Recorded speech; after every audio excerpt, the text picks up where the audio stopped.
What's up everybody, and thank you for joining me for another video. My name is Whack4863, but you can call me Whack. I'm back with more test live content, which means that anything that I show you in this video is subject to change, but this is the newest update to the test live content, and I want to focus on what changes they have made to the headhunter encounter in Conan Exiles. Now you probably know from previous videos or live streams that you can come up here, get the ancient obelisk coins, and trade them in for different things like supply materials. You could also get thralls from the slaver, however they've changed the thralls that you can get, so you see you can now get a combatant or you can get a worker. We'll go ahead and buy 2 combatants and we'll buy 2 workers just so you can see what kind of things we're getting. So we have a Delencia Snow Hunter, we have a Najora Battleborn, we have a Marcos Bane of Beasts, and we have a Grat Stinkfinger. All of these thralls are tier 4 thralls, so you are getting tier 4 thralls when you make purchases from these slavers. And I'll go through all the different thralls that you can get from the slavers in this video. Additionally, you can buy the armor, the Mad Prophet armor pieces from the different slavers around the exiled lands and the Isle of Siptah. So you can see this slaver sells the sandals for the Mad Prophet armor for 15 obelisks. And lastly, we can also purchase legendary weapons from the different traders at different outposts. So this particular trader sells Balpator's Razor for 15 obelisks. Now you can see Balpator's Razor is 64 damage and 23% armor pen, and the armor that you're getting is a medium armor, and its armor value is 17 for these sandals. Now there are 5 different armor pieces. They are spread across the exiled lands and the Isle of Siptah map at different locations. So if you are trying to pick those up, I will have a video showing you every single location that you need to go to get the Mad Prophet set. It is going to cost you 75 obelisks to purchase the entire set. Now there are multiple ways to get obelisks for these purchases. One way is to bring live sorcerers to the cage here and turn them in and you will get obelisks. I got 8 obelisks from that interaction. You can also bring your sorcerer skull or your magi skulls to the skull turn-in location, and I got 4 obelisks for the sorcerer skull, and I got 17 obelisks for the magi skull. Now in order to get the sorcerer skull, all you need to do is kill the sorcerer, and that's going to pop up in their inventory. Just make sure you loot that before you leave the body. For the magi skull, you are going to have to complete an encounter, and the magi is inside the barrier there. All you have to do is break the barrier around it, just continue to do damage to it, and eventually that will break, releasing the magi, and then you can go in and kill the magi. Obviously I am in god mode and cloaked, that is why nothing is attacking me. You will need to deal with all the mobs as well, but he will drop the magi skull, and that is a better reward to turn in for more obelisks. So everything that you see here, every thrall that you see here is a thrall that I purchased from the different locations on the exiled lands or in the Isle of Siptah. I've done testing on both. The list of thralls that you can get from those different traders are all the same thralls. You are not going to find any different thralls by visiting different traders. Additionally, not all locations have the slaver trader. So if you're down here in Skulker's End, you are not going to find a slaver there that is going to sell you these thralls. However, if you move just a little bit north, you will find a slaver at one of those locations, or in Sepamaru, or say the Den. So let's start with the boxes, and I purchased all of these in Sep City. These are all the different crafters that I got. So we got John the Tinkerer, we got Darmok the Experimenter, we got Oyvind Taltry. I'm not sure why he's in the crafter set, but he is. And then we got Najora Battleborn and Escatel 9 Fingers. Additionally, I skipped over him because I only got one, but a Grat Stinkfinger in there as well. So all of the different stations are covered there except for cooking, but you're not going to find yourself a bladesmith blacksmith out of this or a shieldwright armor. These are all the thralls that you get, and I'll show you that a little bit later on here.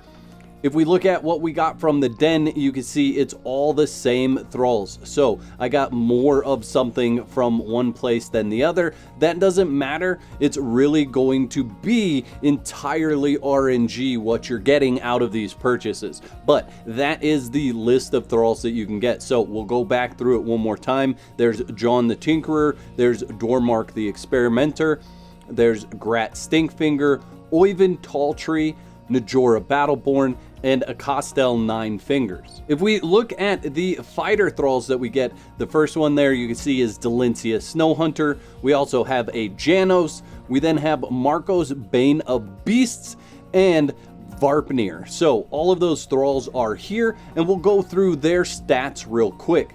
Now, I did go over and test at another location. This was all purchased at the den. It is the exact same list again of thralls. So don't worry about what location you're at when you're buying thralls. It's going to be this list of thralls. You're going to get one of those. Additionally, before we get into this list, these thralls are all the same on the Isle of Siptah. So when you find a location to buy slaves in the Isle of Siptah or the exiled lands, you are going to get this list of thralls. So I'm just going to blow through these stats for all of these thralls real quick. So Delincia Snowhunter comes out of the box with 3,106 hit points, strength of 15, agility of 0, vitality of 30, grit of 0. She gains 43.33 hit points per point in vitality. Her strength damage modifier is 1.118 and her agility modifier is 1.03. If we move over to Janos, he comes out of the box with 2,087 hit points, strength of 30, agility 0, vitality 10, grit 5. The hit points he gains per point in vitality is 61.7. He has a strength damage modifier of 0.97825 and an agility modifier of 0.903. Moving on to Marcos Bane of Beasts, he has hit points of 2,884, strength is 15, agility 0, vitality 30, grit 0. His hit points gained per point in vitality is 40.23, and his strength damage modifier is 0.96, agility modifier 0.96. Down to Varpnir, he comes out of the box with 1,938 hit points, strength of 30, agility of 0, vitality of 10, grit at 5. His hit points gained per point in vitality is 57.3. He has a strength modifier of 0.84 and an agility modifier of 0.84. Coming over to Oyvind Talltree, since he is a placeable thrall and he can follow you, he has 2,018 hit points out of the box, strength of 30, agility 0, vitality 10, grit at 5. His hit points gained per point in vitality is 57.3, his strength modifier is 0.7, and his agility modifier is 0.7. So real quick, I'm going to show you where to go on the map in order to get the full set of armor. So for the helmet, you're going to come up here to a New Asgarth and you're going to trade in 15 obelisks for the helmet. If you want the chest piece, you're going to have to come up to the volcano and turn in your 15 obelisks there. All the way down at Skulker's End here on Noob River, that's where you're going to get the gloves. So if you want the handpiece, turn in 15 obelisks for those. Over here at Sep City, we're going to be able to get the shoes or the sandals, so turn in 15 obelisks there.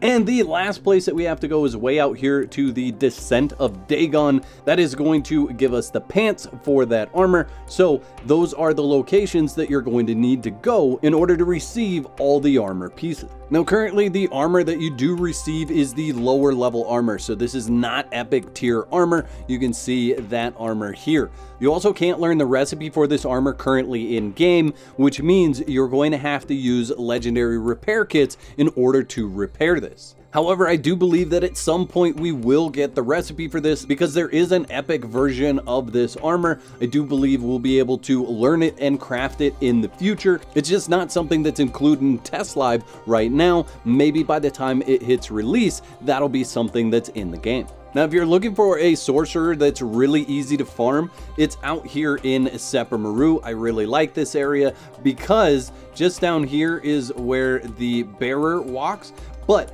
this guy is right up here. He's all by himself. So if you climb right up here and get up to the top, there's a sorcerer right up here by themselves. It's really easy to fight them even early level, get their skull, and then all you have to do is run right over there to turn it in. So if you wanted something super early game, you could fight this one guy over and over and over again every time he respawns to get enough coins to turn in and get yourself a follower or get yourself a really strong weapon. And for those of you that are map junkies, we are right here on the map. That is the location for this single standalone sorcerer. There is also a cat that walks around down below it, so if you're looking to pick yourself up a new cat, this is a great little area. You can kill the sorcerer for his skull, steal his cat, and take it back to your base.